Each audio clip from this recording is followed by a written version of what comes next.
പ്രിയമുള്ളവരെ, നമ്മൾ അധികമായും തമിഴ്നാട്ടിലൊക്കെ കണ്ടുവരുന്ന വ്യത്യസ്തങ്ങളായ ശൂലം കുത്തൽ ആചാരങ്ങൾ അനുഷ്ഠിച്ചു വരുന്ന ഒരു ക്ഷേത്രമുണ്ട് നമ്മുടെ പന്മനയിൽ.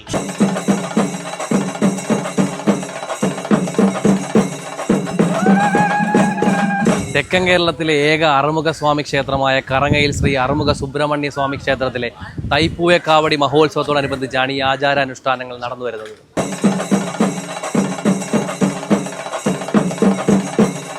ഇവിടെ കുടികൊള്ളുന്ന മുരുകന്റെ പ്രത്യേകത ഭാര്യമാരായ വല്ലിയും ദേവയാനിയുമായി ഒരുമിച്ച് നിൽക്കുന്ന രൂപമാണ്. കാവടിയും പാൽക്കാവടിയും നടത്തുന്നതിനോടൊപ്പം ഭക്തരുടെ പ്രത്യേക നേർച്ചയായ ശൂലക്കാവടി, പറവക്കാവടി, അഗ്നിക്കാവടി, ഗരുഡക്കാവടി എന്നിങ്ങനെ നടത്തി വരുന്നു.